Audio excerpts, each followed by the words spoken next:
पिछले 6-8 महीने से जिस प्रकार से नई सरकार भाजपा की आई, उस सरकार में सबसे पहले गौरव का विषय था कि कोई मंत्री हमारे क्षेत्र से आता है। लेकिन मंत्री जी भूल रहे हैं कि वो मंत्री पूरे प्रदेश के हैं, ना कि किसी एक विधानसभा में जो उनके खिलाफ के लोग थे उनको प्रताड़ित करने के लिए वो मंत्री बनाए गए। देखिए, भजनलाल जी भी अपने क्षेत्र से विधानसभा चुनाव लड़कर आए हैं, उनके सामने भी वोटिंग हुई है, उनके सामने भी वोटिंग हुई है। आज वो मुख्यमंत्री है तो इसका मतलब ये नहीं है कि अपने प्रतिद्वंदियों के ऊपर कार्रवाई करें, फिर तो सबको मर जाना चाहिए फांसी खा के।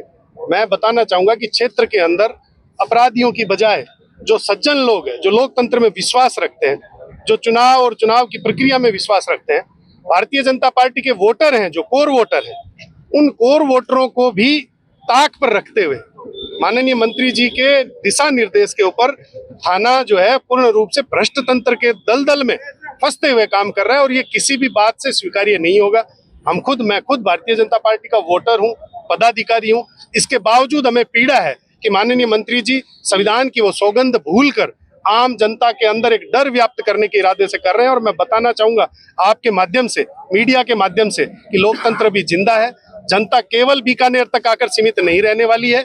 अगर उन्होंने अभी इसी वक्त से अगर अपने इस सिस्टम को, इस सोच को नहीं बदला और इस प्रवृत्ति को जारी रखा, तो परसों सुबह 11 बजे का हमने मुख्यमंत्री जी से समय ले रखा है।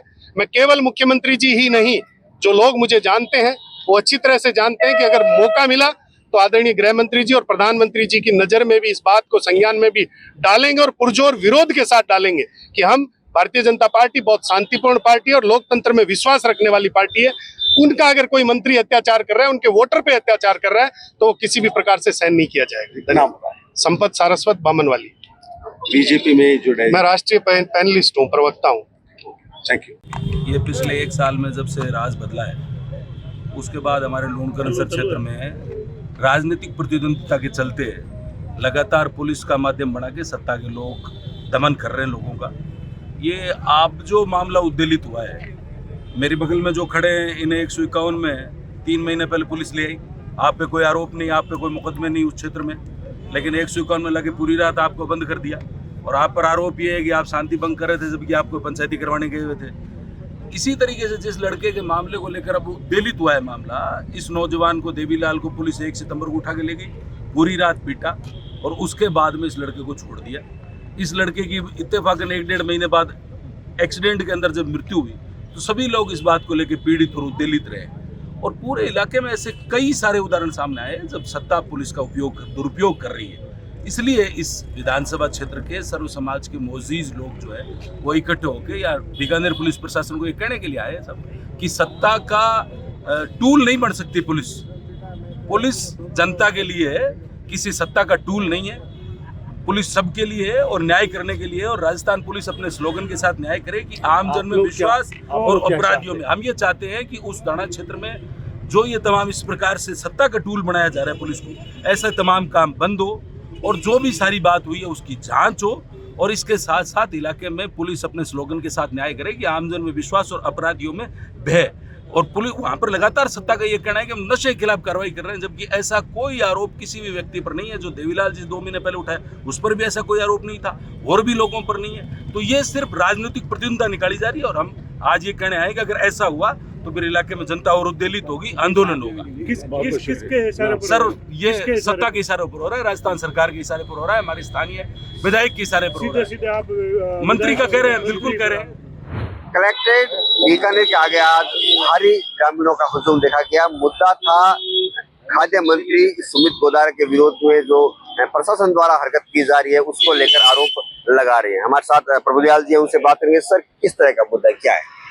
मुद्दा यही है सर, मेरा नाम प्रभुदयाल सारस्वत है। मैं ये विधानसभा चुनाव इलेक्शन लड़ा था और इस इलेक्शन के अंदर 46,000 वोट मिले और मैं ब्राह्मण समुदाय से हूँ और ब्राह्मण समुदाय का वोट ज्यादातर बीजेपी को विलोम करता है। अब मंत्री जी का दर्द ये है कि ब्राह्मणों के तो वोट है वो 100% मुझे पड़ने थे, अब प्रभु जी को 50% चले गए तो वो गलत गए।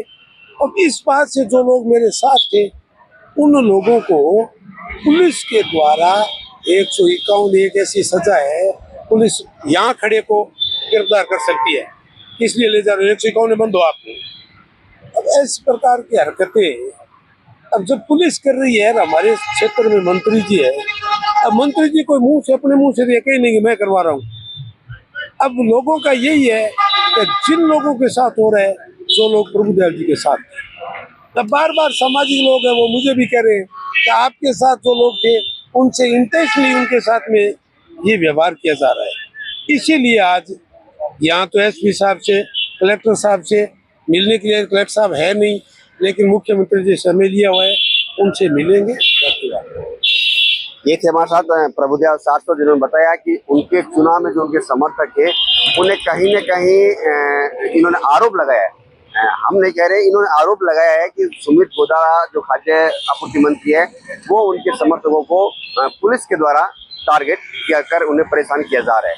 इसी को लेकर आज ये प्रदर्शन किया गया और इसी को लेकर आज कलेक्टर से और एसपी को ज्ञापन भी दिया गया। कैमरे साथी राजेश संघानी के साथ त्रिभुवन रंगा, पॉलिटिकल पंचायत बीकानेर।